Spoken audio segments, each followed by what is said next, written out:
کہتے ہیں کوفہ میں ایک شخص تھا. نوجوانوں ذرا غور سے سنیے گا, آج جو کیفیت آپ کی ہے نا اس بچے کی سنیں. نوجوان تھا, ان کے پڑوس میں ایک خاندان آ کے آباد ہوا. ان میں ایک لڑکی تھی جس کو اس نے دیکھا تو بہت پسند آئی, اس کو محبت ہو گئی. پھر اس لڑکی کو پتہ چلا کہ یہ لڑکا مجھ سے محبت کرتا ہے, وہ لڑکی بھی اس کے عشق میں گرفتار ہو گئی. اب یہ دو طرفہ محبت ہو گئی. اس لڑکے نے نکاح کا پیغام اس کے والد کی طرف بھیجا کہ میں آپ کی بیٹی سے نکاح کرنا چاہتا ہوں, مجھے یہ رشتہ چاہیے. تو اس کے والد نے کیا کہا, پیغام بھیجا کہ میری بیٹی کا رشتہ اس کے چچا زاد سے پہلے سے طے ہو چکا ہے, اس کی منگنی ہو چکی ہے, لہٰذا میں یہ رشتہ آپ کو نہیں دے سکتا. اب یہ محبت کا عالم ان کا یہ تھا کہ یہ ان کی تڑپ انتہا کو تھی جیسے آج آپ کے زمانے میں پائی جاتی ہے.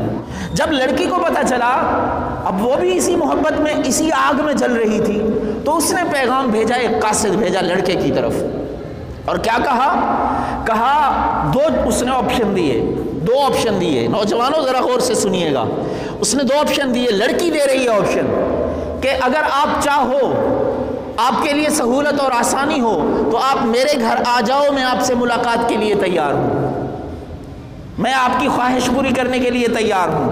اور اگر آپ میرے گھر نہیں آ سکتے, مجھے اجازت دیں, پھر میں آپ کے گھر آ جاتی ہوں. ان دونوں آپشنز میں سے جس کو چاہیں آپ اختیار کر لیں, مجھے بتا دیں, میں اس پر عمل کرنے کے لیے تیار ہوں. تو اس نوجوان نے کیا جواب دیا؟ اس نے کہا تمہارے یہ دونوں آپشن مجھے قبول نہیں ہیں. کیوں؟ انی اخاف ان عصیت ربی عذاب یوم عظیم.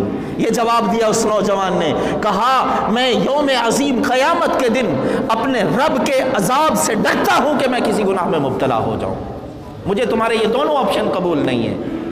تو اس نوجوان لڑکی کے پاس جب یہ پیغام پہنچا کہ یہ نوجوان باوجود محبت کی انتہا کے, باوجود شدید محبت کے, اپنے رب سے ایسا ڈرتا ہے کہ گناہ میں مبتلا ہونے کو پسند نہیں کر رہا, تو اس لڑکی نے کہا اگر آپ میری محبت میں ہونے کے باوجود اپنے رب سے یوں ڈرتے ہیں تو آج سے میں بھی ساری دنیا کو ترک کر رہی ہوں. راوی کہتے ہیں کہ وہ عورت, وہ لڑکی سارے معاملات کو چھوڑ کر کے اپنے رب کی عبادت میں ایسی غرق ہوئی, اس نے پھر پیچھے مڑ کے ہی نہیں دیکھا.